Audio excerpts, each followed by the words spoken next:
আল্লামা রুহুল আমিন রাহমাতুল্লাহ আলাইহি উনি আসামের গৌহাটিতে প্রোগ্রামে গেছেন দাদা হুজুরের সঙ্গে। দাদা হুজুর মানে আবু বকর সিদ্দিকুল কুরাইশি, ফুরফুরার পীর সাহেবের নাম। আসাম নাম শুনেছেন? আমাদের পশ্চিমবাংলার উত্তর দিকে আসাম, ত্রিপুরা। ওই আসামে জলসায় গেছেন। আসামের রাজধানী হলো গৌহাটি। ও গৌহাটি থেকে সাইটের দিকে এখনো পর্যন্ত বড় বড় ঝোপঝাড় জঙ্গল এবং পাহাড় ঘেরা দেশ। আমি অদম বাস্তবে দেখেছি। এবছরও আবার যাব দুবার আসামে। ত্রিপুরায় যাব 3 বার, এই নভেম্বরে যাব, ডিসেম্বরেও যাব।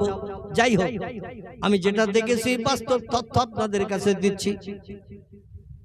ঘন জঙ্গল গৌহাটিতে যে পার্শ্ববর্তী এলাকায় প্রোগ্রামে গেছেন। বিভিন্ন গ্রামের নাম আছে, পলাশবাড়ি, খারুপেটিয়া, ফেরভেড়ি, বিভিন্ন নাম আছে এলাকার। যাই হোক, আমি যেসব এলাকার গেছি সেই সব এলাকার নাম বললাম। আমার ভাইরা দরং ডিস্ট্রিক্ট, এমন করে আজকেরও ফোন করছিল আপনাদের এখানে আসার আগে, আসাম থেকে ধুবড়ি। তো হুজুর গেছেন সেখানে গৌহাটি থেকে কিছু দূরে বড় জঙ্গল। এখন এলাকার লোকের কাছে শুনলে একজন আল্লাহওয়ালা মানুষ আমাদের এলাকার জঙ্গলের ভিতরে কবরস্থ আছেন। যত অলিদের মাজার কবর আছে, অধিকাংশ অলিদের কবরগুলো সব ঝোপঝাড় জঙ্গলের ভিতরে। ওই গোরাসা দরবে আব্বাস আলী রহমতুল্লাহ আলাইহি নদীর ধারে ওখানে ঝোপঝাড় জঙ্গলে ভরা ছিল। আপনারা চলে যাবেন হাওড়া জেলায়, চলে যাবেন, সেখানে দেখবেন বাকুলসারি বলে একটি জায়গা আছে, কম বেশি আপনারা চেনেন। ঝোপঝাড় জঙ্গল ছিল সেখানে, এখন পরিষ্কার হয়ে গেছে। সেজি হুজুর কেবলা আবুল ফারাজ সিদ্দিকীর বাড়ির কাছে একটা বড় ঝোপঝাড় জঙ্গল এখন আছে, বড় বটগাছ ঝোপঝাড় জঙ্গল। সেখানে একজন অলির মাজার আছে। আমি অদম 2 বার গিয়েছি প্রোগ্রামে সেই রওজায়। যত অলিদের মাজার ছিল সব ঝোপঝাড় জঙ্গলের ভিতরে তারা কবরস্থ হয়েছে। কারণ মাসের পরে মাস, বছরের পর বছর ঝোপঝাড় জঙ্গলের ভিতরে বসে বসে এক আল্লাহর ইবাদত বندگی করতে করতে তারা পৃথিবী থেকে বিদায় নিয়েছে। এখানে যেখানে মারা গেছে অধিকাংশ জায়গায় তাদের কবরস্থ করা হয়েছে। তো জঙ্গলের ভিতরে একজন অলি ব্যক্তির কবর আছে, খবরে শুনেছেন। খবরে শোনার পরে দাদা হুজুর কেবলা বলছেন, বাবা বড় মাওলানা, আমরা তো সকালে সকালে এসে গেছি নদী পথে এক এলাকা থেকে আরেক এলাকায়। এখানে নাকি জঙ্গলে একটা আল্লাহর অলি ব্যক্তির রওজা আছে। আর অলিরা কবরে মরে না, সাধারণ মানুষও কবরে মরে না। আল্লাহ বলছেন সুম্মা ইউহয়িকুম, কবরে যখন রাখা হবে তখন তোমাদের রাখার পরে আবার জিন্দা করা হবে। আর ওই জিন্দাই হলো চিরস্থায়ী জিন্দা, আর মরণ হবে না। জিন্দা অবস্থায় হাসরে নিয়ে যাওয়া হবে, ওখানে হিসাব নিকাশ হবে। জান্নাত বা জাহান্নামে নিয়ে যাওয়া হবে, ওখানেও জিন্দা অবস্থায় থাকবেন। মরণ একবার, সেই মরণ হলো দুনিয়ার মরণ। কবরে যারা থাকে তারাও জিন্দা। আবার যারা উলিয়া উলিয়া ব্যক্তি, তাদের লাশ মাটিতে খায় না, যেমন রাখা হয় তেমন থাকে। এমনকি কাফনের কাপড়ও পর্যন্ত মাটির দাগ লাগে না। জোরে বলুন একটু সুবহানাল্লাহ। চলো বাবা, অলি ব্যক্তির রুহানি দোয়া আমরা নিতে যাই। জলসা হবে তো রাতে, দিনের বেলা চলো একটু যাই জঙ্গলে অলির রওজা জিয়ারত করতে। আল্লামা হুজুর বললেন, হুজুর কিভাবে যাবেন জঙ্গলে? বলে এলাকায় ঝোপঝাড় জঙ্গলে যাওয়ার জন্য গরুর গাড়ির ব্যবস্থা আছে। এখনকার যুগের কথা নয়, এখান থেকে 100 বছর আগের কথা, যখন আমাদের দেশে ট্রেন ছিল না, বাস ছিল না, এরোপ্লেনও তৈরি হয়নি, উড়োজাহাজ হয়নি, রকেট হয়নি, স্কুটি হয়নি, অ্যাপোলো হয়নি, হেলিকপ্টারও হয়নি, মানুষ কিছুই যখন বানায়নি, তখনকার কথা বলছি। তখন ছিল মরুভূমির দেশে উট ছিল যানবাহন, আর ঘোড়া ছিল। আর আমাদের এদিকার দেশে গরুর গাড়ি ছিল। বিয়ে শাদিও গরুর গাড়িতে হতো। আবার গরুর গাড়িতে করে মানুষেরা মাঝে মধ্যে মেয়েরা শ্বশুর বাড়িতেও যেত। এখন আর সেসব নাই। তো বলে একটা গরুর গাড়ি ভাড়া করি বাবা, হেঁটে আর কত পথ যাব, জঙ্গল তো। গরুর গাড়ি একটা ভাড়া করা হয়েছে, গরুর গাড়ি। তো জঙ্গলের ভাড়া আপ ডাউন মজুরি দিতে হবে 20 টাকা। এখনকার 20 টাকা না, এখান থেকে 110-20 বছর আগের কথা বলছি। তখন 20 টাকা ভাড়া দিতে হবে, কারণ জঙ্গলে নিয়ে যাবেন, তাই হিংস্র জীবজন্তুর ভয়টাই আছে। এই জন্য একটু মজুরি বেশি দিতে হবে। পীর সাহেব কেবলা বললেন, বাবা 20 টাকার নিচে তো গাড়োয়ান রাজি হচ্ছে না। বলে হুজুর দেখেন কি করবেন? বলে বাবা অন্তত ওলি ব্যক্তি রওজাটা জিয়ারত করে আসি, লাভ হবে, লস হবে না। তো 20 টাকা ভাড়া ঠিক করে নিয়ে 2 জন ব্যক্তি, সই গাড়ি আমাদের দেশে ছিল না, সফর সই গাড়ি, আগে গরু গাড়ি ছিল না, সই গাড়ি, মেয়েদের শ্বশুর বাড়ি নিয়ে যাওয়া, শ্বশুর বাড়িতে বাবার বাড়ি নিয়ে আসা, দেখবেন সই গাড়িতে ঢেকে নিয়ে আসে। আর এখন যদি কেউ রিস্কায় নিয়ে যান, একটু কাপড় দিয়ে ঢেকে, মেয়েরা উঠবে রিস্কায়, একটু কথা বলেন, উঠবে? ছিল গাড়ি ছিল তখন, রিস্কায় করে মেয়েদের কাপড় দিয়ে ঢেকে নিয়ে যাওয়া হতো। এখন যদি মেয়েদের বলা হয় রিস্কায় করে চলো, কাপড় দিয়ে ঢেকে নিয়ে যাব, তোমার যাতে কেউ না দেখে, তুমি যাতে কারো দেখতে না পাও, মেয়েরাও রিস্কায় উঠবে? বরং বলবে 3 চাকার গাড়ি আর একটা আনো, ভ্যান। কি ভ্যান? যাতে ওই ভ্যানে বসে যেতে পারি, রাস্তায় যত লোক আসবে তত লোক আমিও দেখবো, তারাও আমার দেখবে। ভবিষ্যতে আবার কি হবে না হবে সেটা পরের বিষয়। এখন আর ঢাকা গাড়িতে কেউ যেতেও চায় না। তো ঢাকা গাড়িতে করে 2 জন উঠলেন, সই গাড়ি, সফর গাড়ি। কোন জায়গায় বলে সফর, আমাদের দেশে বলতো সই গাড়ি, বলতো না? ঢাকা একটা করে কভার গরু গাড়িতে লাগিয়ে নিয়ে যেত। আমাদের বাড়িতে ছিল, এখন আর নাই, শেষ হয়ে গেছে। আমাদের নিজেদের বাড়ি ছিল, ছোটবেলা আমি দেখেছি। আমার বাপ দাদা গরু গাড়ি চালাতেন, কম বেশি আপনারা হয়তো জানলেও জানতে পারেন। সারা জীবন গরু গাড়ি চালিয়েছে, নাঙল চষেছে, মাঠে জমি জায়গা নাঙল চষে চাষবাস করে সংসার চালিয়েছে। আমি সেই ঘরের অধম। তো যাই হোক, চলতে চলতে চলতে চলতে গুরু শিষ্য 2 জন সইয়ের ভিতরে বসা, ওনাদের গল্প চলছে, শরীয়তি গল্প, ইসলাম শরীয়তের গল্পগুজব চলছে। আর গাড়োয়ান গাড়ি চালিয়ে নিয়ে যাচ্ছে। রওজার পাশে যে গাড়োয়ান বলে দেবে হুজুরা নামবে, কবর জিয়ারত করবে, সূরা ফাতিহা, সূরা ইখলাস, দোয়া দরুদ শরীফ পাঠ করবে। আল্লাহর ওলির কবরের ধারে দাঁড়িয়ে আল্লাহর কাছে দোয়া চাইবেন, ওলি রুহানি দোয়া চাইবেন, যাতে আল্লাহ তাদের নসিবে আরো কিছু বরাদ্দ করেন। চলতে চলতে চলতে গাড়োয়ান বলছে, হুজুর এখন গল্প করার সময় নয়। বলে বাবা কি বলছে? বলে পালানোর সময়। কিসের সময়? গল্প করার সময় এখন নয়, পালানোর সময়। আবু বকর সিদ্দিক আল কুরাইশি দাদা হুজুর কেবলা বলছেন, বাবা কি হয়েছে? বলে হুজুর গল্প করছেন সফরের ভিতরে, সইয়ের ভিতরে বসে, সামনের দিকে একটু তাকিয়ে দেখেন কি খেলা চলতেছে। 2 জন আল্লামা রুহুল আমিন এবং দাদা হুজুর কেবলা আবু বকর সিদ্দিক আল কুরাইশি সামনের দিকে তাকিয়ে দেখে 2টো বাঘ জঙ্গলের ভিতর থেকে উঠে রাস্তার উপরে, মাথা 2টো এক জায়গায় করে, পাছা 2টো 2 দিকে করে, কাঠের গুড়ি ফেলা মতো করে রাস্তা অ্যাটাক করে বসে স্বামী স্ত্রী গল্প করতেছে। স্বামী স্ত্রী, পুরুষ এবং নারী, 2 জন বাঘ, বাঘ বাঘিনী, 2 জন গল্প করছে, মুখ 2টো এক জায়গায় দিয়ে। জঙ্গলে তো লোকজন চলে না, এই জন্য তারা রাস্তার উপরে বসে পাছা 2টো 2 দিকে দিয়ে কাঠের গুড়ি ফেলে, যেমন মাঝে মাঝে গাড়ি ঘোড়া আটকিয়ে ছিনতাইকারীরা গাড়ি ছিনতাই করে, ঠিক এই রকম অবস্থা। বলছে হুজুর এখন আমারে খাবে কি? আমার গরু 2টো খাবে, এই নিয়ে আমি বড় দুশ্চিন্তায়। আল্লাহর ওলি বলছেন, বাবা এরকম রাস্তায় কি বাঘ থাকে নাকি? বলে হুজুর থাকে না, তবে আজকে তো দেখছি আছে। বলে এখন কি করা যাবে? বলে হুজুর এখন ফিরে চলে যেতে হবে, তাও বাঘ ছাড়বে কিনা জানি না। কারণ বাংলা একটা প্রবাদ আছে, বাঘের দেখা আর সাপের লেখা। কারো তকদিরে যদি সাপে কাটা লেখনি থাকে, ও 3 তলার মাথায় দরজা জানলা সব লাগিয়ে রাখলো, সাপ কোন চালা দিয়ে ঢুকবে তার ঠিক ঠিকানা পাবেন না। দেখবেন প্রতি ঘরের অন্তত ছোট্ট একটা ছিদ্র কোন কোনায় রাখা হয়, পানি টানি বার করার জন্য রাখা হয় না? ঘরের নিচের দিকে কোন এক কোনার দিকে দেখবেন একটা ছোট ছিদ্র রাখা হয়, ঘরটা ধোয়া টোয়া হয়ে গেলে পানি টানিগুলো বার করার জন্য বেরিয়ে যায়, এরকম ছিদ্র রাখা হয়। এইরকম ছিদ্র দিয়েও প্রয়োজনে তারা ঢুকে, যে সাপে দংশন যদি তকদিরে লেখা থাকে, সাপে যে দংশন করবে যত তলার মাথায় আপনি থাকেন। আর কারো তকদিরে যদি লেখা থাকে বাঘের পেটে কবর, ও 1000 চেষ্টা করলেও রক্ষা হবে না।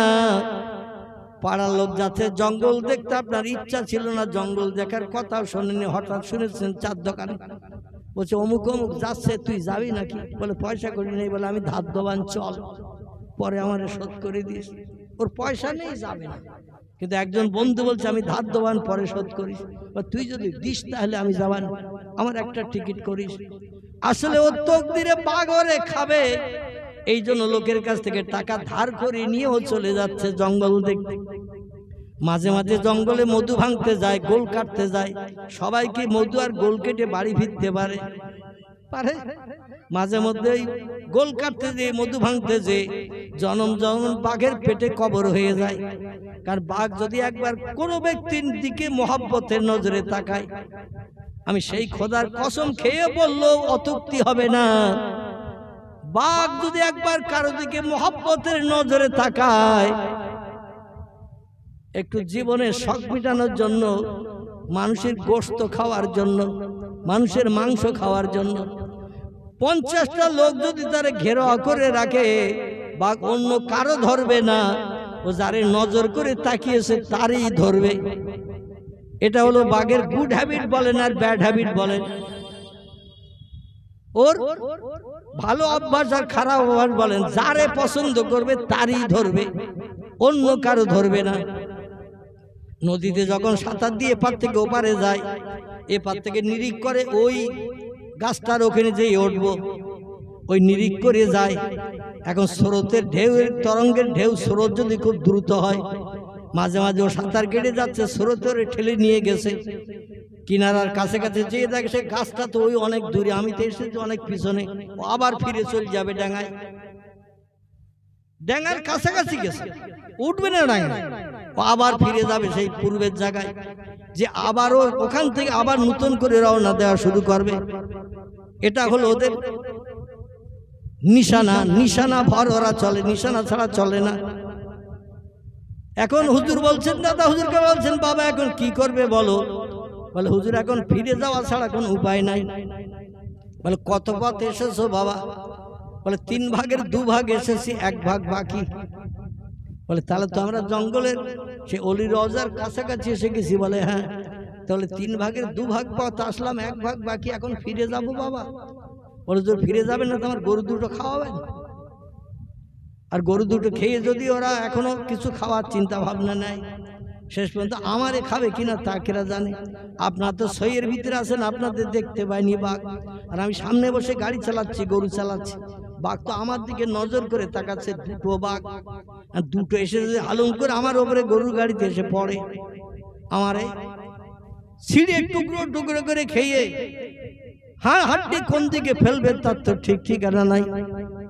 পিসাব কামলা বলেন, বাবা বড় মাওলানা রুহুল আমিন এখন কি করা যাবে বাবা? বলে হুজুর আপনি থাকতে আমি কোনো রকম তথ্য দেব না, আপনি আমার সঙ্গে আছেন আর আমি কোনো তথ্য দেব এটা আমি পছন্দ করি না। আপনি যেটা পছন্দ করেন আমি সেই পছন্দে একমত। জোরে বলুন একটু সুবহানাল্লাহ। দাদা হুজুর বলেছে, বাবারা আমার বাড়ির সামনে পুকুরটায় পানা শ্যাওলা ভর্তি হয়ে গেছে, পানি আর দেখা যাচ্ছে না, পানির কালার রং পাল্টে গেছে, দুর্গন্ধ ছুটতেছে, পানা শ্যাওলা পানা শ্যাওলা। আমাদের দিকটাও পুরো শ্যাওলায় ভর্তি হয়ে গিয়েছিল, পৌরসভা থেকে আবার ওই শ্যাওলা তুলে এখন পরিষ্কার করা হয়েছে, পুরো দিক ভর্তি হয়ে গেছে, পানি ওই রকম নোংরা হয়ে গিয়েছিল, মাছও মরতে শুরু করেছিল। যাই হোক, হুজুর বললেন, বাবা অধিকাংশ মানুষ আসে ফুরফুরায়, এখানে আসে বাবা আমার সঙ্গে সাক্ষাৎ করতে আসে, মোরাকাবা মুর্শিদা সবক মস্ক করতে আসে, পাল্টাতে আসে বাবা, তারা উজু করে আমার এই মাটির মসজিদে নামাজ পড়ে। পুকুরের পানির রং পাল্টে গেছে, শ্যাওলাগুলো তুলতে হবে, পানি পরিষ্কার করতে হবে।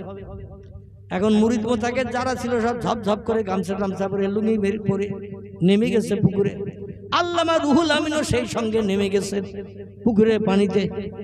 পানা শ্যাওলা একজন ধরে টেনে দিচ্ছেন, আরেকজন ধরে ডাঙায় ফেলছেন, আবার ডাঙায় যারা ছিল তারা সরিয়ে আরো দূরে রাখছেন।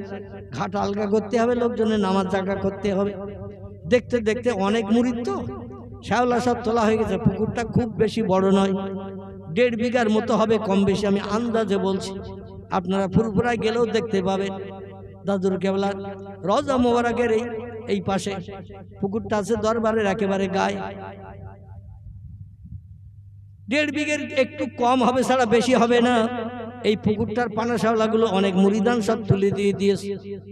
দেওয়ার পরে যাচ্ছে শীতকাল ছিল, আবার মাঘ মাস, পানা শাওলা তুলে সব উপরে দাঁড়িয়ে দাঁড়িয়ে রৌদ্রে দাঁড়িয়ে দাঁড়িয়ে কাঁপতেছে। পীর সাহেব কেবলার কাছে যে খবর দিল, হুজুর আপনি পানা শাওলা তুলতে বলেছিলেন, আমরা সব তুলে দিয়েছি, এখন আর কিছু করতে হয় তো বলে। পীর সাহেব কেবলা বলছে, বাবা তোমরা কারা নেমেছিলে? বলে হুজুর আমরা। বলে তোমাদের সঙ্গে কি বড় মাওলানা সাহেব নেমেছিল নাকি? বলে হ্যাঁ হুজুর, বড় মাওলানা নেমেছিল, নাম তার আল্লামা রুহুল আমিন। বলে তোমাদের সবাইকে দেখছে, রুহুল আমিন কই বাবা?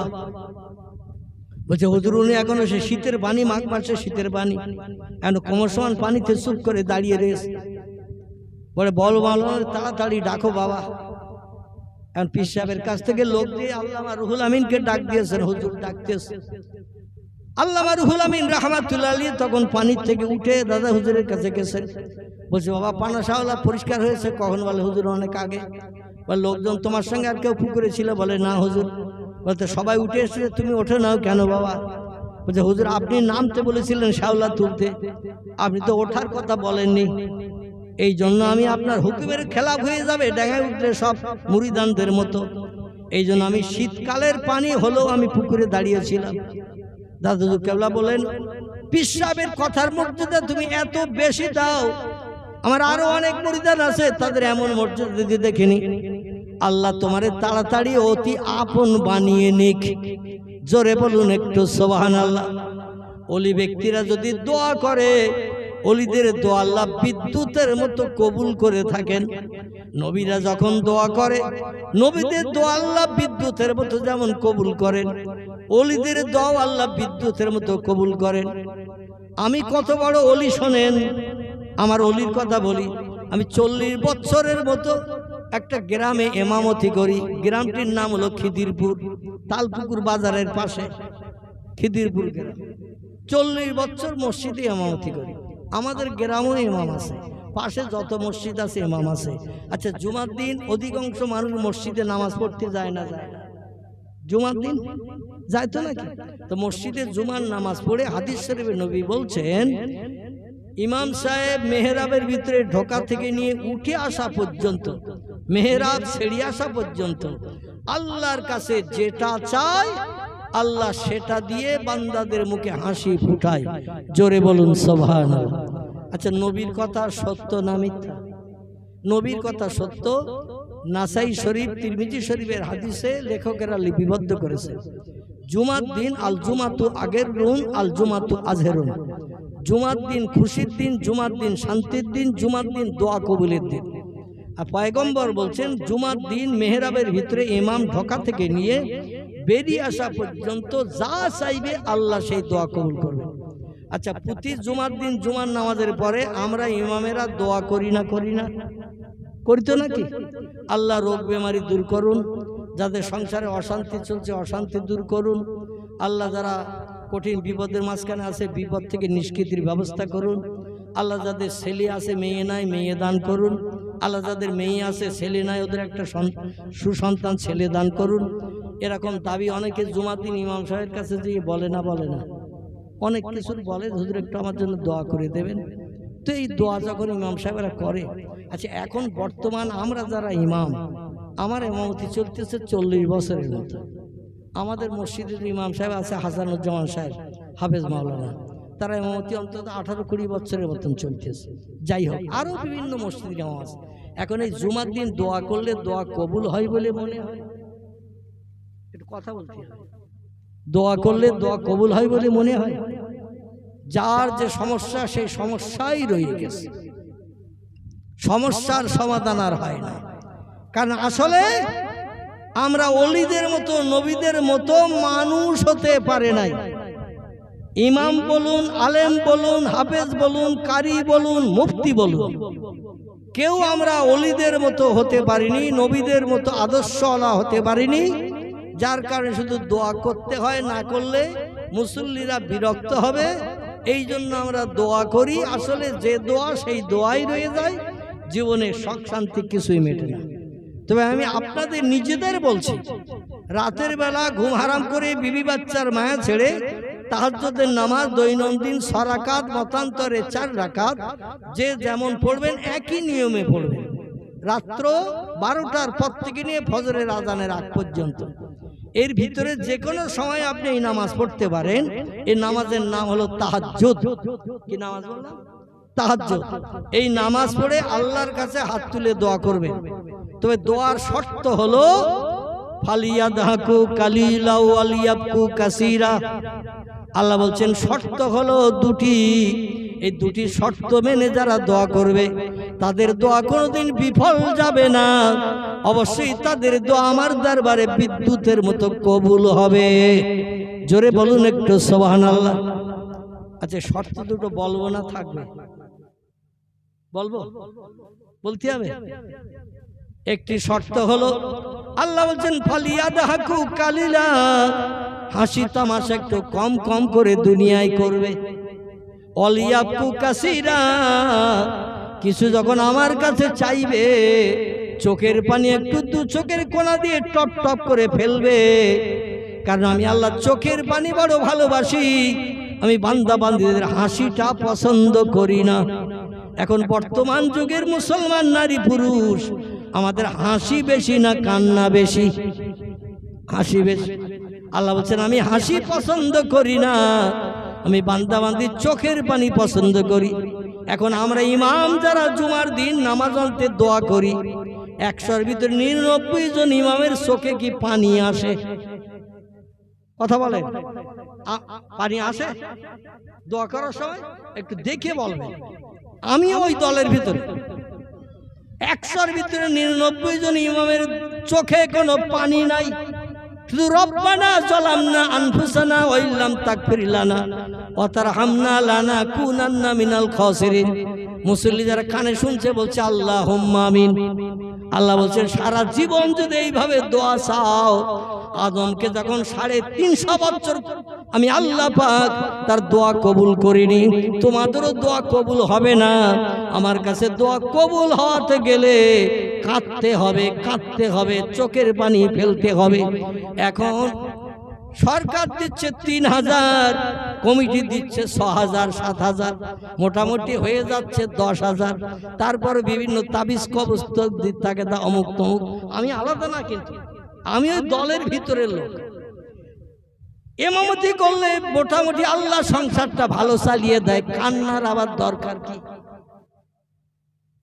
কান্নার আবার দরকার কি? আল্লাহ বলছেন কাঁদো, বেশি বেশি করে কাঁদো, হাসো কম। হাসলে আয়ুষ্কাল কমে যায়, স্মরণ শক্তি কমে যায়। নবীজি হাদিস শরীফে জানিয়েছেন বেশি বেশি যারা হাসে এদের আয়ুষ্কাল কমে যায় এবং এদের স্মরণ শক্তি লোপ পেয়ে যায়। কিন্তু তবুও হাসবো বেশি, চোখের পানি আমরা এক ফোঁটাও ফেলবো না। তবে ফেলি ওই সময় পাড়ার লোক দেখলে খারাপ বলবে, মা মরে গেছে তাই, বাপ মরে গেছে তাই। একটু মায়া কান্না কাঁদি, অন্তত কবরে বাপের যাওয়া পর্যন্ত। ঠিক বললাম না ভুল বললাম? বাপ কবরে যাওয়া পর্যন্ত একটু কাঁদি। বাপকে কবর দিয়ে যখন সব চলে আসলো, 3 বোন এক জায়গায় বসে এবার হাসির গল্প শুরু হলো। 3 বোন 4 বোন, চাস্তো ভাবি, পাড়াতো বোন, এইরকম এক জায়গায় বসে এইবার চলতেছে সংসারের গল্প গুজব। আর সেখানে হাসি তামাশা আর কলেমা খানি সব রেসানি। 4 দিনের পর 7 দিনের পর কি 10 দিনের মাথায় মারা গেছে, কলেমা খানি সব রেসানি। আরে যত আপনজন আছে মেয়েরা, এরা এসে দেখবেন সব আলাদা আলাদা জায়গায় 3-4 জন মিলিয়ে বসে। হুজুর ওদিকে এসেছে সব রেসানি করতে, আর ওরা শুধু গল্প চালাচ্ছে, হাসির গল্প, হাসির গল্প। ঠিক বললাম না ভুল বললাম? যদি ভুল বলে থাকি ক্ষমা করবেন, কানমলা খাচ্ছি। আমি বাস্তব দেখেছি তাই বলছি। শুধু হাসি আর হাসি, আনন্দ আর আনন্দ, ফুর্তি আর ফুর্তি। দুনিয়ায় মানুষের চোখে আর পানি নাই। পয়গম্বরেরা অটোমেটিক কেঁদেছে, ওলিয়া উলিয়ারা অটোমেটিক কেঁদেছে, আর আল্লাহ পাক তাদের চোখের পানি পছন্দ করে দোয়া কবুল করে মুখে হাসি ফুটিয়ে দিয়েছেন। জোরে বলুন একটু সুবহানাল্লাহ। 2 জন গুরু শিষ্য 2 জনে বসে বলছেন হুজুর তাহলে কি করা যাবে? বলছে বাবা তুমি গাড়ি চালাও, 3 ভাগের 1 ভাগ পথ বাকি, এখন দুভাগ যখন এসে গেছো তাহলে আর ফিরে যেয়ে দরকার নাই, চালাও গাড়ি। বলে হুজুর বাঘ শুয়ে রেখেছে, দেখতে পাচ্ছেন না? কাঠের গুড়ি ফেলা মতো রাস্তা আটকিয়ে রেখেছে, গাড়ি চালিয়ে নিয়ে যেতে গেলে নিচেতে ঘুরিয়ে নিয়ে যেতে হবে। নিচে তো ঘুরিয়ে নিয়ে যাওয়া যায় না, গাছপালা সব ভর্তি, ওখান তো গাড়ি যাওয়ার পথ নাই। বলছে বাবা গাড়ি পর্যন্ত চলো। গাড়োয়ান বলছে আমারও খাওয়াবেন গরুর সঙ্গে? বলছেন বাবা তাহলে তুমি কি বলতে চাচ্ছ? আমরা একটু অলির রওজা জিয়ারত করবো চিন্তা ভাবনা করছি। বলে হুজুর তাহলে আপনারা গাড়োয়ান হন, আর আমার এখন সর ভিতরে ঢোকার সুযোগ দেন। আমি এখন ভিতরে যাই, খাই, আপনাদের দুজন আর খা। আমি অন্তত বাঘ আপনাদের দুজনা ধরে নিয়ে চলে গেলে আমি তো বাড়ি ফিরে যেতে পারি। গরু দুটো খাই খাক, পরবর্তী ধার দেনা করে আবার গরু কিনবো।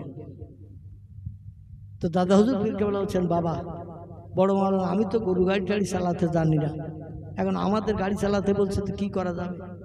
আল্লামা রুহুল আমিন বললেন হুজুর অসুবিধা নাই, চিন্তা নাই, ওলা তাহজান ওলা তাখফ, ভয় নাই, চিন্তা নাই। আমার বাড়ি ছিল টাকি নারায়ণপুরে, আমার বাবার নাম ছিল মুন্সি দবিরউদ্দিন। তিনি বাল্যকালে সংসার নির্বাহের জন্য গরুর গাড়ি চালাতেন।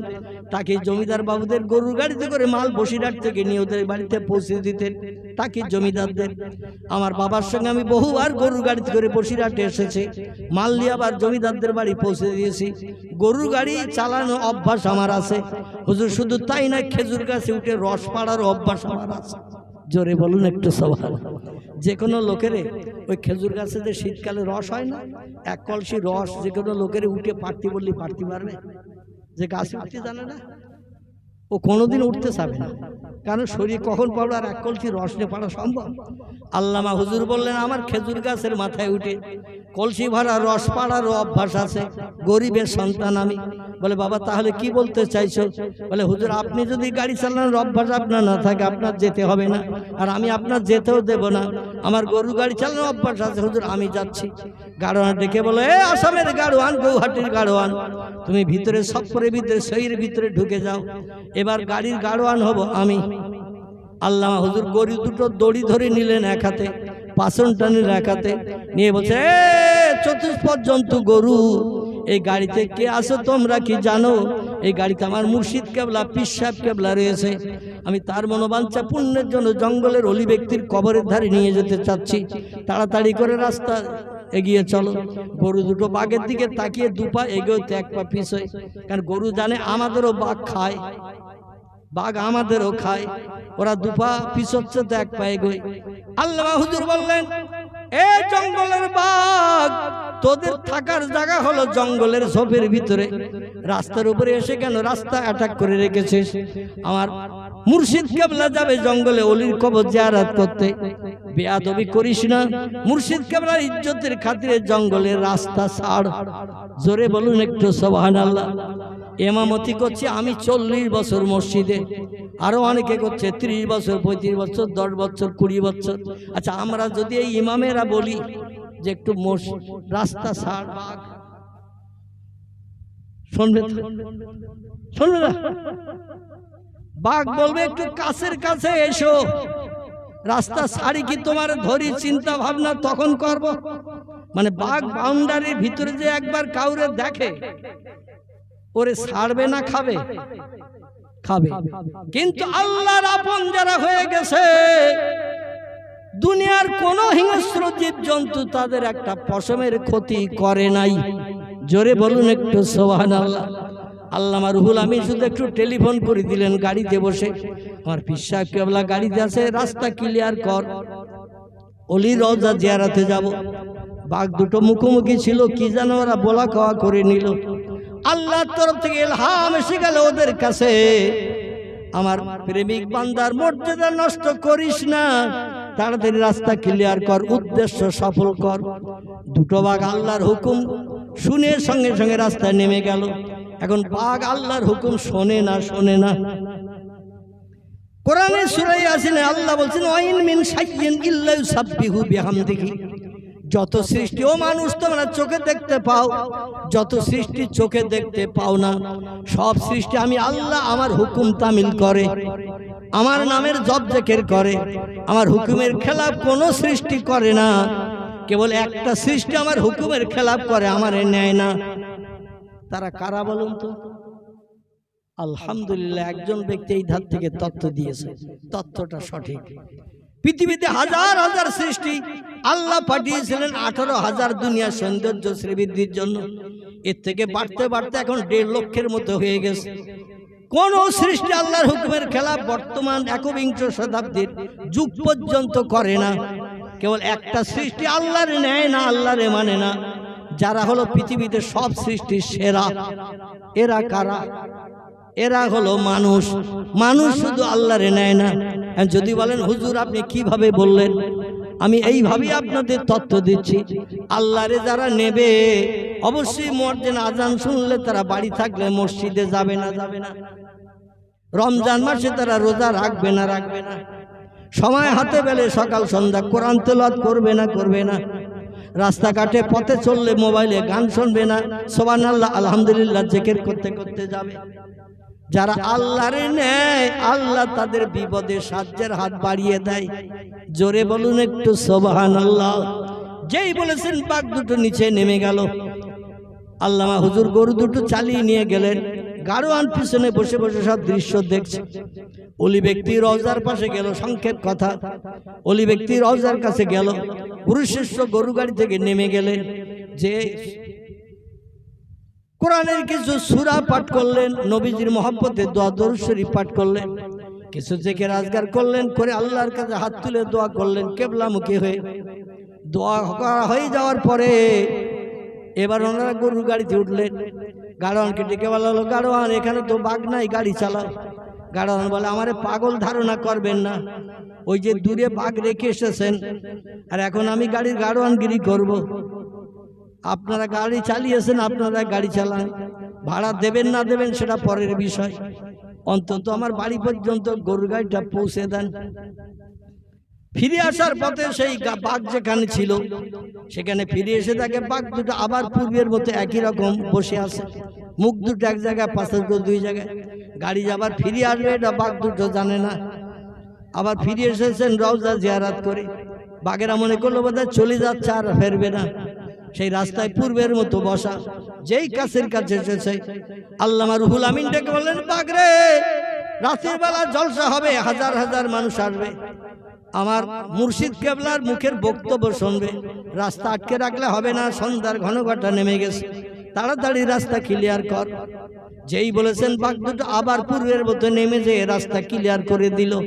জোরে বলুন একটু সুবহানাল্লাহ। আল্লামা হুজুর গাড়ি চালিয়ে নিয়ে বাঘ থেকে পাস করে সামনে নিয়ে এসেছেন। বাঘটাকে পাস করে সামনে যেই গাড়ি চালিয়ে নিয়ে এসেছেন, গাড়োয়ান এবার পিছনের দিকে ফিরে তাকিয়ে দেখে বাঘ তো সেই সেখানে আবার পূর্বের মতো বসতে যাচ্ছে, রাস্তার উপরে উঠে বসতে যাচ্ছে। বাঘ আসলে গাড়ির পিছনে পিছনে গরুর গন্ধে আসতেছে না, গরুও ধরবে না, মানুষও খাবে না, বুঝতে যাচ্ছে যেখানে ছিল সেখানে আবার উঠে বসছে। গাড়োয়ান তখন আস্তে আস্তে সামনের দিকেই যেছে। হুজুর বলে, কি বাবা? বলে, আপনার ওই সাগরেদ রুহুল আমিনকে ভিতরে এসে বসতে বলেন, আমি এবার গাড়ি চালিয়ে বাড়ি পর্যন্ত নিয়ে যাব। দাদুর কেবলা বলছেন, কেন বাবা? বলে, না, আমার গাড়ি আমার গরু, আর আমি 20 টাকা ভাড়া নেবো, আর এই পিছনে বসে বসে বাড়ি যাবো, এটা ঠিক না। আপনারা পিছনে এসে বসেন, আমি গাড়ি চালিয়ে নিয়ে যাচ্ছি। আল্লামা রুহুল আমিন বুদ্ধিমান যুক্তিবাদী মানুষ ছিলেন। বলছে, হুজুর আসল বিষয়টাকে একটু ওনারে জিজ্ঞাসা করেন। বলছে, বাবা এটা তো বিষয় না, তুমি তো জঙ্গলের ভিতরে মোটে বাইরে বেরোতে চাচ্ছে, এখন জঙ্গল পাস হয়নি, তুমি কেন আবার গাড়ি চালাতে চাচ্ছ? বলে, হুজুর আসল বিষয়টা বলবো। বলে, হ্যাঁ বলে। হ্যাঁ বলো বাবা। বলে, বিষয়টা হলো হুজুর এই, এখন বাঘ আছে পিছনে আর আমি থাকবো ওই ছয়ের ভিতরে পিছনে, পিছন দিক দিয়ে বাঘ এসে যদি হালুম করে পড়ে ধরবে তো আমার আগে, এই জন্য আমি এখন আগে যেয়ে থাকবো, আপনারা দুজন পিছনে থাকেন। পিছন দিক দিয়ে বাঘ এসে যদি হালুম করে গাড়িতে ওঠে, আপনার দুটো বাঘ দুজনের খাবে, আমি অন্তত গাড়ি নিয়ে বাড়ি যেতে পারবো। আল্লামা রুহুল আমিন রহমাতুল্লাহ আলাইহি মুস্কি মুস্কি হাসছেন। দাদা হুজুর কেবলা ডেকে বললেন, বাবা তুমি যে ধারণা করে আমাদের এখন পিছনে যেতে বলছো, তুমি সামনে যাচ্ছ বাঘের হাত থেকে নিষ্কৃতির জন্য। আসলে আল্লাহ বাঘের সঙ্গে আমাদের কোনো দুঃসম্পর্ক তৈরি করাবেন না। জোরে বলুন একটু সুবহানাল্লাহ। তোমার ধারণাটাই ভুল, কারণ আমরা আল্লাহর সঙ্গে সম্পর্ক তৈরি করেছি, রাজ্যকে গাঢ় তরু সম্পর্ক তৈরি করেছি, ঘুম হারাম করে বিবি বাচ্চার মায়া ছেড়ে। আমরা ঘুম হারাম করে আল্লাহর সঙ্গে সম্পর্ক তৈরি করেছি। ও বাবা তুমি শোনো, আমি একদিন নয়, দুদিন নয়, 3 দিন নয়, আমার ফুরফুরা জমিনের বাড়ি থেকে প্রায় 3-4 কিলোমিটার দূর একটি বড় ঝোপঝাড় জঙ্গল ছিল রাস্তার 2 ধারে। জাঙ্গিপাড়া যেতে এই জায়গাটার নাম ছিল ধনপতা। ধনপতা 2 দিকে ছিল ঝোপঝাড় জঙ্গল, হিংস্র জীবজন্তু বাস করত আমাদের এই বসবাসের আমলে। ও বাবা ওই জঙ্গলের ভিতরে আমি আল্লাহকে আপন বানানোর জন্য একটানা বিবি বাচ্চার মায়া ছেড়ে রাতের বেলা আমি কাল কাটিয়েছি 22 বছর কাল। ক বছর? হুজুর বলছেন আমি 22 বছর কাল রাতের বেলা ঘুম হারাম করে ঝোপঝাড় জঙ্গলের ভিতরে, যেখানে মানুষের আনাগোনা কিছু নাই, ইবাদত বন্দেগীকে বিঘ্ন ঘটাতে না পারে, একটানা আমাকে ভালোভাবে আল্লাহর সঙ্গে সম্পর্ক গাঢ়তর তৈরি করতে সুবিধা হয়।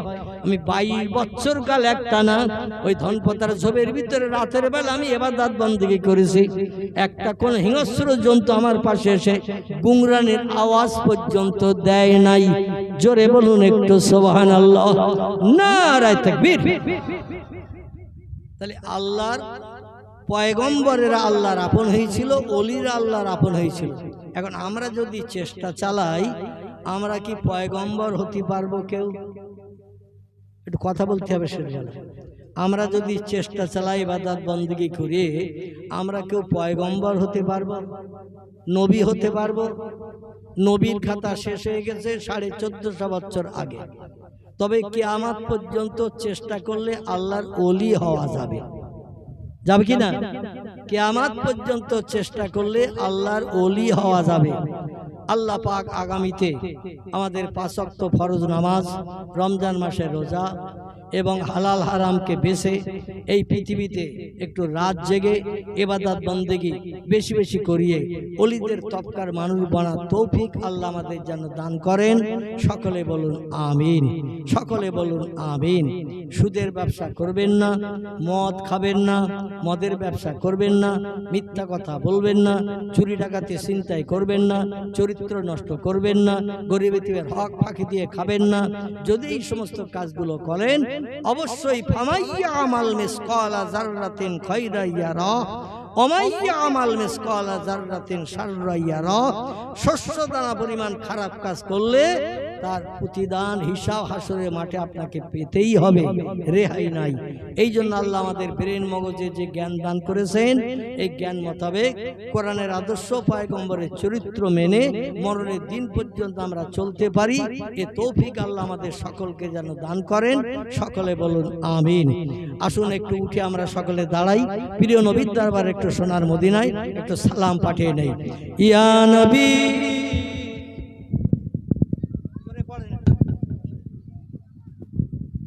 ইয়া রাসূল সালামুন আলাইকা, ইয়া হাবিব সালামুন আলাইকা, সালাওয়াতুল্লাহ। নবীজির আব্বা আব্দুল্লাহ, রাসূলুল্লাহর আম্মা আমিনা, হাবিবের দুধমা হালিমা, দয়ার নবীর রওজা মদিনা। ইয়া নবী সালামুন আলাইকা, ইয়া রাসূল সালাম, ইয়া হাবিব সালাম, সালাওয়াতুল্লাহ।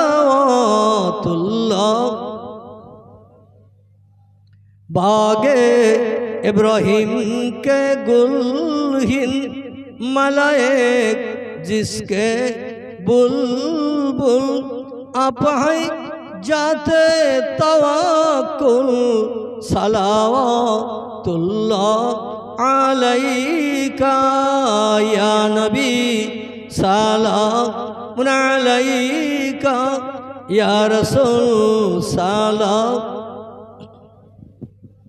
या हबीब सलाम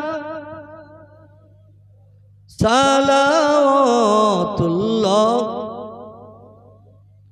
जिब्राइल आवाज তুলিল আসমানের দরওয়াজা খোলো গো, এসেছেন নবীদের সরদার, হবে যে খোদা দিদার। ইয়া নবী সালাম আলাইকা, ইয়া রাসূল সালাম,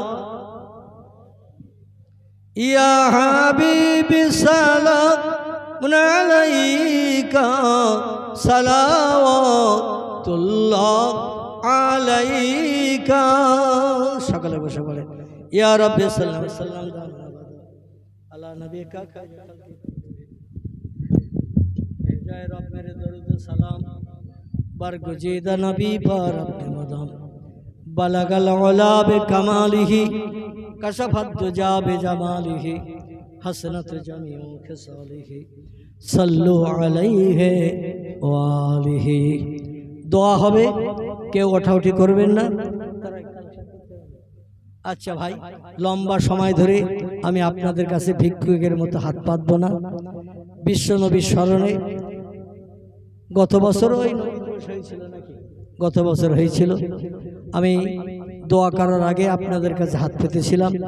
আপনারা যথেষ্ট সাহসিকতার দেখিয়ে এবং আপনারা যথেষ্ট আমি অধম আমার ডাকে সাড়া দিয়ে আপনারা প্রতিশ্রুতি দিয়েছিলেন, নগদ টাকাও দিয়েছিলেন, মা বোনেরাও দিয়েছিল। এখন প্রতি বছর বিশ্বনবীর শানে এই নবীজির মহব্বত প্রেম ভালোবাসা রক্ষার্থে নবীর আদর্শের অনুসারী হওয়ার জন্য এই নবী দিবসের মজলিস করা ভালো না খারাপ? ভালো না খারাপ? ভালো।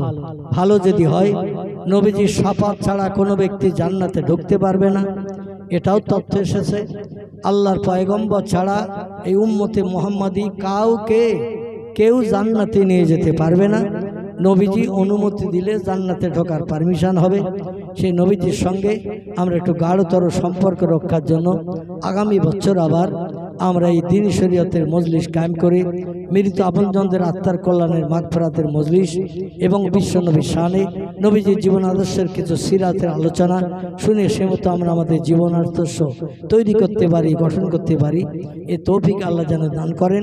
এজন্য আগামী বছর এই নবী দিবস যাতে হয়, আমি সংক্ষেপ 5 মিনিট 10 মিনিটের জন্য আপনাদের কাছে হাত পাতব। যেই আপনারা আমার হাত পাতায় সাড়া দিয়ে দেবেন, আল্লাহর অফুরন্ত রহমত হলে আমরা সঙ্গে সঙ্গে দোয়ার দিকে এগিয়ে যাব।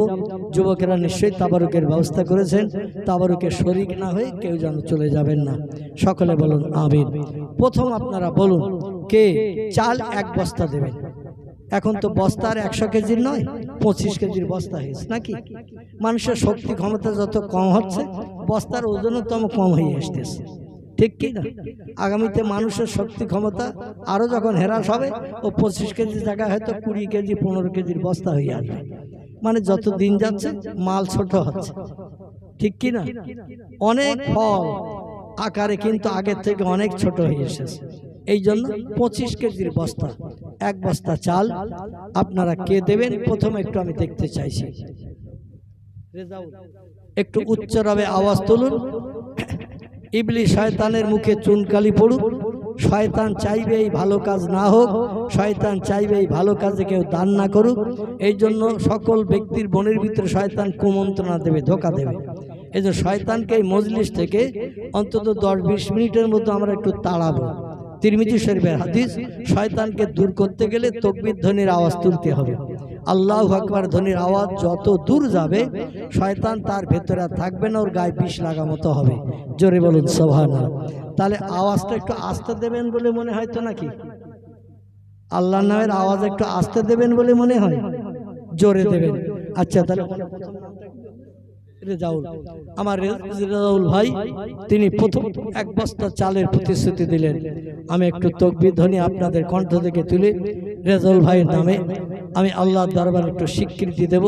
আল্লাহ যেন চাল দানের প্রতিশ্রুতি এবং আগামীতে পূর্ণ করার কারণে আল্লাহ তার দয়ার জান্নাত জান্নাতুল ফেরদাউস যেন নসিব করে দেন। তার আপনজন আত্মীয় স্বজন যারা কবরে আছে কিয়ামত পর্যন্ত কবরে জান্নাতে নেমাত আল্লাহ যেন চালু করে দেন। একটু জোরে আওয়াজ তুলুন, নারায়ে তাকবীর, নারায়ে তাকবীর। আমার রেজাউল ভাই বলুন জিন্দাবাদ, রেজাউল ভাই বলুন জিন্দাবাদ। এক বস্তা চাউল বলুন মারহাবা, জোরে বলুন মারহাবা, নারায়ে তাকবীর। আল্লাহ দান কবুল করুন, মনোবাঞ্ছা পূর্ণ করুন, উদ্দেশ্য সফল করুন, এহকাল পরকালে ভালাই দান করবেন আল্লাহ। রোগ বেমারিতে অসুস্থতায় আমার রেজাউল ভাইয়ের যারা আপনজন আছেন, রক্তের বাঁধনে বাঁধন নিয়ে যারা বিভিন্ন জায়গায় বসবাস করছে, তাদের সকলকে রোগ বেমারি থেকে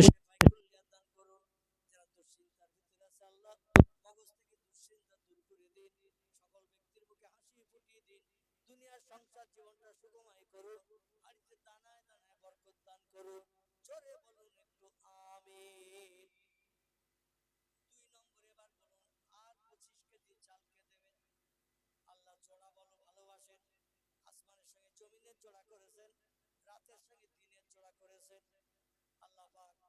এইভাবে জমিনের সঙ্গে সাগরের জোড়া করেছেন, জান্নাতের সঙ্গে জাহান্নামের জোড়া করেছেন আল্লাহ পাক। নিজের নামের পাশে নবীজির নাম লিখে কলেমার জোড়া করেছেন। জোড়া আল্লাহ বড় ভালোবাসেন। 2 নম্বরে 25 কেজি চাল আমার রেজাউল ভাইয়ের জোড়া কে হবেন একটু নাম বলেন, টপ টপ করে নাম বলবেন। যারা প্রতিশ্রুতি দেওয়ার মতো নিয়ত করে এসেছেন দেরি করবেন না, কারণ যারা যত তাড়াতাড়ি প্রতিশ্রুতি দেবে আল্লাহ 10 গুণ থেকে 70, 70 থেকে 700 গুণের যা আল্লাহ তার নামামলে শ্রীবৃদ্ধি করে দেবেন। কোরআনে এসেছে মান জাআবিল হাসানাতে ফালাহু আশরু আমসালিহা। আল্লাহ কোরআনে বলছেন 1 টাকায় 10 টাকা লাভ। আমি হাতে হাতে বান্দাদের দেখাই, যারা চাওয়ার আগে সঙ্গে সঙ্গে বলে দেয় আমি 10 গুণ থেকে 70, 70 থেকে 700 গুণের যা ওই 1 টাকা আমি আল্লাহ 1 টাকা 700 টাকার যা তার নাম আমলে থলিতে লিপিবদ্ধ করি, সংসারে 700 টাকার বরকত দান করি। জোরে বলুন একটু।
অসুবিধা হবে।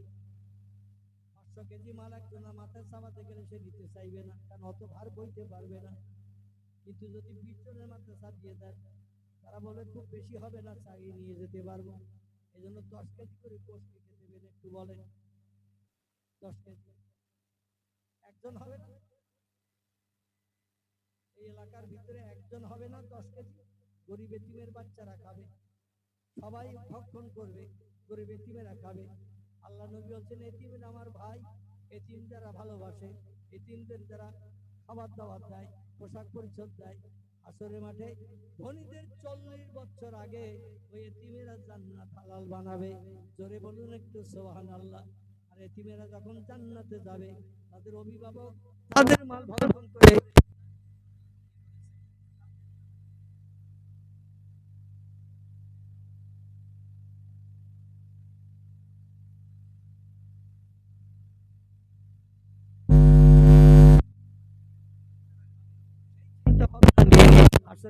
কেউ কারো হবে না, বাপ ছেলের হবে না, ছেলে বাপের হবে না, মা মেয়ের হবে না, মেয়ে মায়ের হবে না, ভাই বোনের হবে না। সেদিন এতিমেরা আপনার খোঁজ নেবে, আপনার না নিয়ে জান্নাতে ঢুকবে না। বলেন এতিমের মুখে হাসি ফুটাতে, ক্ষুধার যন্ত্রণা নিবৃত্তি করতে কে আছেন 10 কেজি গোশত দেবেন? 10 কেজি। আমার চাওয়া কি বেশি হয়ে গেছে বলে মনে হয়? বেশি হয়ে গেছে 10 কেজি?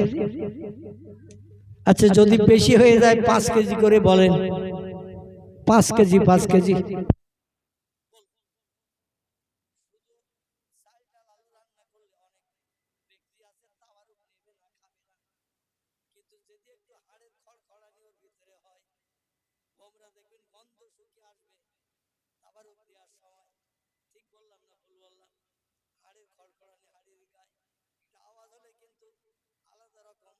ভাবমূর্তি তৈরি হয়, এই জন্য একটু হাড়ের খড়খড়ানি চাইছি। বলুন 5 কেজি করে কে কে দেবেন একটু বলেন, টপ টপ করে বলেন। চাল দিয়েছেন 3 জন ভাই, যেমন টপ টপ করে আপনি একটু 5 কেজি করে গোশের প্রতিশ্রুতি বলেন। এবছর গোশ দিয়ে তাবারুক রান্না হয়েছে, আর আগামী বছর সিম্পল হবে, সাধারণ হবে, ওটা মেনে নেওয়া যাবে না। এবছর যখন করেছেন আপনারা, আগামী বছর হবে ইনশাআল্লাহ, একটু ভরসা রাখেন, আল্লাহর উপরে তাওয়াক্কুল করে নাম বলেন। আল্লাহ আপনার মুখে হাসি ফুটাবে, আপনারা অপমান করবে না। মান জাবিল হাসানাতে ফালাহু আশরু আমসালিহা, অবশ্যই আল্লাহ আপনার মুখে হাসি ফুটাবেন। মান কানা লিল্লাহ, যে আল্লাহ হয়ে যাবে, আল্লাহ তার হয়ে যাবে। বলুন একটু আল্লাহর উপরে তাওয়াক্কুল করে ভরসা করে, তাওয়াক্কালতু আলাল্লাহ, আল্লাহর উপরে ভরসা করে একটু বলুন আমি দেব 5 কেজি গোশত। বলেন 3 জন ব্যক্তি শুধু চাল দেওয়ার লোক ছিল নাকি? গোশত বলা যাবে না 5 কেজি? এই যুবক ভাইরা, আল্লাহ তোমাদের আওকাত দিয়েছে, শক্তি দিয়েছে, ক্ষমতা দিয়েছে, অর্থ উপার্জনের তৌফিক দিয়েছেন। আল্লাহ তো খড়া করে রাখতে পারতেন, পঙ্গু করে রাখতে পারতেন, নাউজুবিল্লাহ, অন্ধ করে রাখতে পারতেন, শক্তিহীন করলে আল্লাহ করতে পারতেন। আল্লাহ যুবকদের সুস্থ সবল করে রেখেছেন, 15 দিন পর্যন্ত আল্লাহ রাখুন, এই দোয়া কামনা করি। যুবক ভাইরা একটু টপ টপ করে বলো 5 কেজি করে গোশত বলো।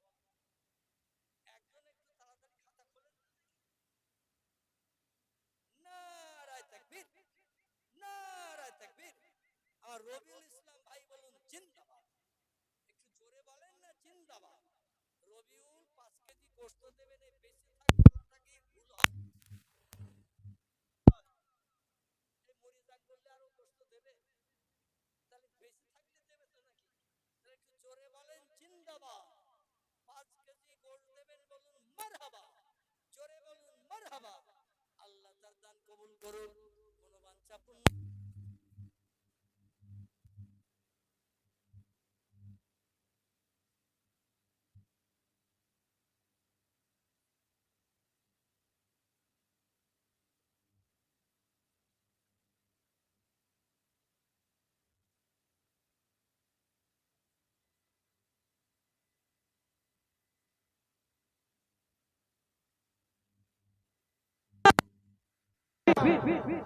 দুই নম্বরে এবার বলেন, 2 নম্বরে 5 কেজি কে দেবেন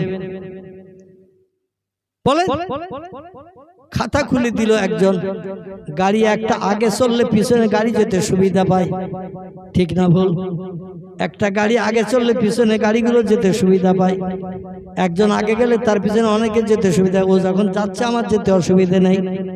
একজন 5 কেজি যখন বলেছেন, আর 2-3 জন বলুন 5 কেজি করে গোশত কে কে দেবেন? টপ টপ করে বলেন কে? তরিকুল। নারায়ে তাকবীর, নারায়ে তাকবীর। আমার তরিকুল ইসলাম ভাই বলুন জিন্দাবাদ, একটু জোরে বলুন জিন্দাবাদ। 5 কেজি গোশত দেবেন, বলুন মারহাবা, জোরে বলুন মারহাবা। আল্লাহ তার উদ্দেশ্য পূরণ করুক, ওয়াদা পরিপূর্ণ করার তৌফিক দান করুক। আল্লাহ তার সংসার জীবনকে সুগময় করুক, আয় রোজগারে ব্যবসা কারবারে বেশি বেশি করে বরকত দান করুক। কিয়ামত পর্যন্ত তার আপনজনের কবরে আল্লাহ জান্নাতি ভুনা করা গোশত পরিবেশন করুক। সকলে বলুন আমিন, জোরে বলুন আমিন। নারায়ে তাকবীর। আমার রফিকুল ইসলাম ভাই আছে সামনে নাকি? আলহামদুলিল্লাহ, রফিকুল ইসলাম ভাই তিনি বলছেন আমি 5 কেজি গোশত দেব। নারায়ে তাকবীর, নারায়ে তাকবীর। রফিকুল ইসলাম ভাই বলুন জিন্দাবাদ, জোরে বলুন জিন্দাবাদ। 5 কেজি গোশত দেবেন, বলুন মারহাবা। এই বাচ্চারা একটু কাছে দিকে আয় তো বাপ, 2 প্যাকেট করে দেব তোদের। আর বসিয়ে খেতে দিলে 2 বার খাবি, একটু কাছে দিকে আয়। চাচারা বলবে না, চাচারা বলবে না, দাদারা বলবে না, তোরা একটু কাছে দিকে আয়, আয় মারবো না, একটু সামনে আয়। আমি যখন তাকবীর দেব একটু জোরে আওয়াজ দিবি, জিন্দাবাদ বলতে বলবো একটু জোরে বলবি, শয়তান যাতে দূর হয়ে যায়, মানুষের মন নরম হয়। তাড়াতাড়ি মানুষেরা এই নবী দিবসকে জানো দীর্ঘদিন বহাল রাখার সুযোগ পায়। আয় বাবার একটু কাছের দিকে আয়, সামনের দিকে আয়, মারবো না তোদের, একটু কাছের দিকে আয়। কারণ তোদের এখন পেস্টিস শেষ হয়নি, এই জন্য তোরা বলবো। তোরা যখন 30-35-এর লোক হবি না, তখন ওই এতে কাপের মধ্যে নিয়ত করে বসে থাকবে, সে আমি জানি। তবে একটু আওয়াজ তুলবে। আচ্ছা,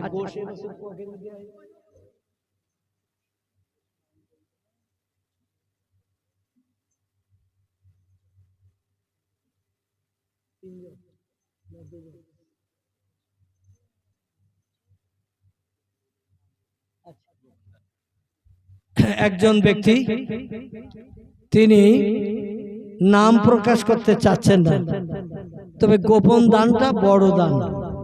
একাই আমি তো 5 কেজি করে চাচ্ছি, তো অনেক চিন্তা করছে 5 কেজি 3-5 15, 1,500 টাকার কেস, এত টাকা দেয়া যাবে না। একবার বলতেছে হুজুর বলতেছ বলি, আবার বলতেছ 1500, এইরকম হাজার চিন্তা। একজন বলছেন আমার নাম বলতে হবে না, আমি 15 কেজি গোশত দেব একা। খুশি হলেন না অখুশি হলেন? এই খুশি হলেন না অখুশি হলেন? এই লোকটা যেন আবু বকর সিদ্দিক রাদিয়াল্লাহু দলের মানুষ। একটু জোরে আওয়াজ তুলুন, নারায়ে তাকবীর, নারায়ে তাকবীর। বেনামি 15 কেজি গোশত বলুন জিন্দাবাদ। বেনামি 15 কেজি গোশত দেবেন, বলুন জিন্দাবাদ। আল্লাহ তার দান কবুল করুন, সকলে বলুন আমিন, জোরে বলুন আমিন। আল্লাহ তার মনোবাঞ্ছা উদ্দেশ্য পরিপূর্ণ করে এলাকার জনগণকে দেখিয়ে দিন, সকলে বলুন আমিন। নারায়ে তাকবীর। এখনো আর ক কেজি লাগবে? মানে আগে হয়েছে 15, একজন দিয়েছে 15, তাহলে কত হলো? 30। এখনো আর 4টে লোক লাগবে 5 কেজি করে। কটা বললাম? 4টে লোক লাগবে 5 কেজি করে। টপ টপ করে বলে, কারণ এবছর তাবারুকে 48 কেজি বরাদ্দ হয়েছে। আমি চাইছি অন্তত আরো 2 কেজি বেড়ে যাক, 48-এর জায়গায় 50 হোক, 30 হয়েছে, আর 20 কেজি লাগবে। টপ টপ করে 4টে লোক বলেন তো দেখি 5 কেজি করে। আর যদি আল্লাহর বান্দাদের ভিতরে কেউ 10 কেজি থাকে, তাহলে একটু নামটা আগে বলে দেন, তাহলে অনেক ব্যক্তির মগজের দুশ্চিন্তা দূর হবে, রাতের ঘুম সুস্থভাবে হবে, চিন্তা দূর হবে। বলেন 10 কেজি দেওয়ার মতো আছেন কেউ? একজন তো 15 দিয়েছে, আছে বাবু, আমার বাবু ভাই, তিনি বলছেন আমি 5 কেজির প্রতিশ্রুতি দিলাম। নারায়ে তাকবীর। আমার বাবু ভাই বলুন জিন্দাবাদ। 5 কেজি গোশত দেবেন, বলুন মারহাবা। আল্লাহ তার দান কবুল করুন, সকলে বলুন আমিন। তাহলে 20 থেকে 5 কমিয়ে এসে তাহলে আর আছে কত? কত? 15। 3 জন 15। আমার মা বোনেরা কেউ বলতে পারবে না 2 জন 5 কেজি করে 10 কেজি? স্বামীর যখন জামা পরিষ্কার করতে যান, জামার পকেটে মেয়েরা হাত দেয় না? দেয় না? এই জামার পকেটে মেয়েরা জামা পরিষ্কার করতে গেলে হাত দেয় না? দেয় না? আচ্ছা, হাত দিলে যেগুলো পায় ওগুলো খোকার বাপের আর ফেরত দেয় বলে মনে হয়? যেগুলো মেয়েরা জামার পরিষ্কার করতে গেলে হাত দিয়ে পায় ওগুলো ওদের স্পেশাল ব্যাংকে জমা হয়।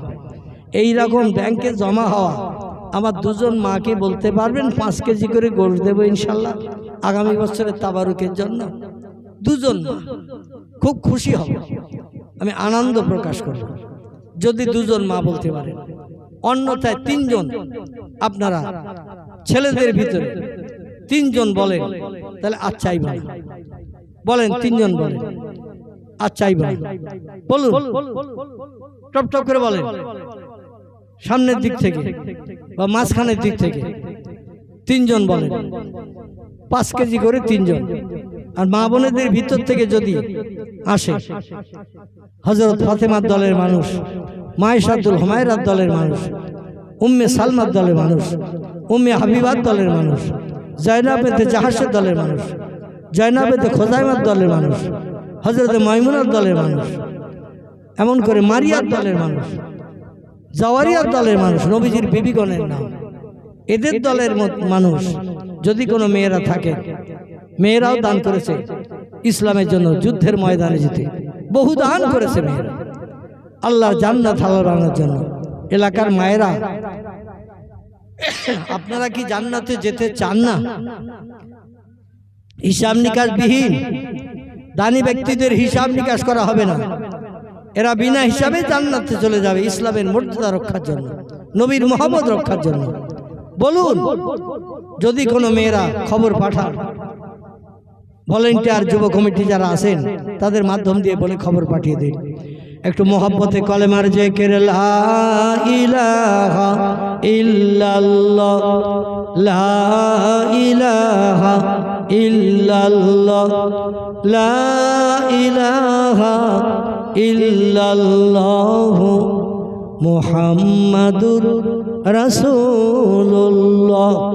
কলেমা সঙ্গের সাথী, কলেমা হবে গোরের বাতি, তাই পড়ো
কেজি 10, 2 কেজি করে বলে 5 জন, 2 কেজি করে 5 জন